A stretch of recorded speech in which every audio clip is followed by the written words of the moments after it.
भ्रष्टाचार का एक ही काल।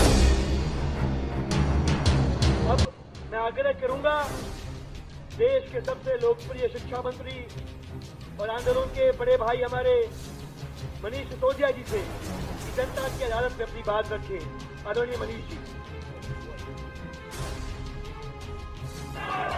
दोस्तों,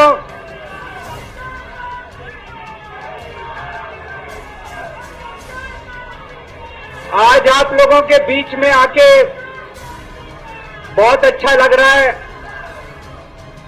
और आज यहां जंतर मंतर पे पुराने दिन याद आ गए। मेरे को आज भी याद है, तारीख भी याद है, 4 अप्रैल 2011 का दिन था जब आजाद भारत का भ्रष्टाचार विरोधी सबसे बड़ा आंदोलन, अन्ना आंदोलन, यहां जंतर मंतर से शुरू हुआ था। भ्रष्टाचार के खिलाफ आजाद भारत का सबसे बड़ा आंदोलन 4 अप्रैल 2011 को जंतर मंतर से शुरू हुआ था। 1.5-2 साल, कभी जंतर मंतर, कभी मुंबई, कभी रामलीला मैदान। लेकिन उस वक्त की सरकार भी बहुत अहंकारी थी, उन्होंने हमारी बात नहीं मानी, चैलेंज करते थे, चुनाव लड़के दिखाओ, जीत के दिखाओ, चुनाव लड़के दिखाओ, जीत के दिखाओ, कहते थे ना।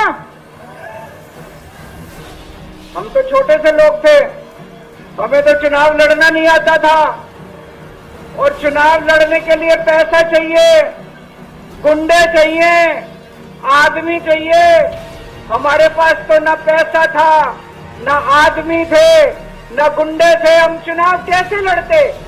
पर वो बार बार कहते थे चुनाव लड़के दिखाओ, चुनाव लड़के दिखाओ। हम भी चुनाव लड़ लिए और देखो जनता ने हमको जिता दिया। पहली बार में दिल्ली में आम आदमी पार्टी की सरकार बन गई।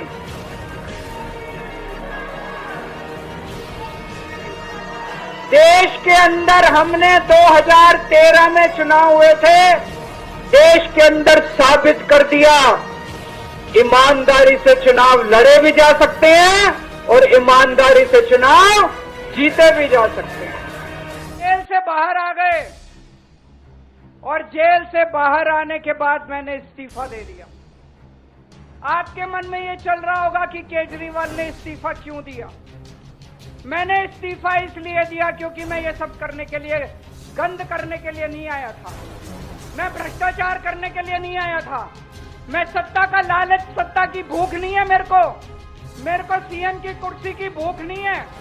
मैं पैसे कमाने नहीं आया, पैसे कमाने होते इनकम टैक्स कमिश्नर की नौकरी करता था, उस नौकरी में जितने करोड़ों रुपए चाहता मैं कमा सकता था।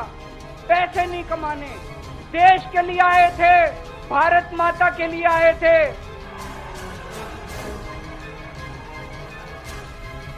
इन्होंने, मोदी जी ने हमारे ऊपर सबसे कठोर कानून लगाया इस देश का, ईडी का कानून, पीएमएलए।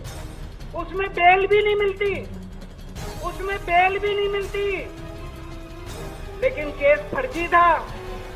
मैं शुक्रिया अदा करता हूं सुप्रीम कोर्ट का, उन्होंने हम सबको बेल दे दी क्योंकि उनको भी पता था कि केस कब खत्म है, केस बेकार है। उन्होंने हम सबको बेल दे दी।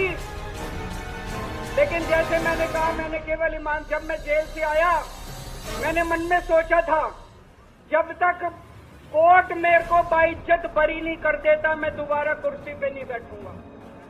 लेकिन मेरे को वकीलों ने कहा ये केस अभी 8 साल चल सकता है, 10 साल चलेगा, 15 साल चलेगा, ये केस का कोई भरोसा नहीं है, ये केस अभी बहुत लंबा चलेगा। तो मैंने तय किया मैं अपनी जनता की अदालत में जाऊंगा, जनता से पूछूंगा कि जनता मेरे को बताए कि मैं बेईमान हूं कि मैं ईमानदार हूं।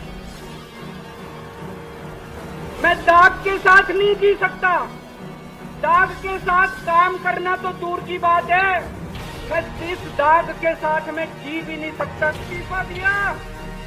मैंने अपनी जिंदगी में केवल इज्जत कमाई है मैंने अपनी जिंदगी में, केवल ईमानदारी कमाई है। मेरे बैंक में कोई पैसा नहीं है, मेरी पार्टी के बैंक में कोई पैसा नहीं है, मैंने केवल इज्जत कमाई है। आज 10 साल के बाद जब मैंने इस्तीफा दिया है, थोड़े दिन में मैं सीएम का बंगला छोड़ दूंगा। आज दिल्ली के अंदर मेरे पास घर भी नहीं है रहने के।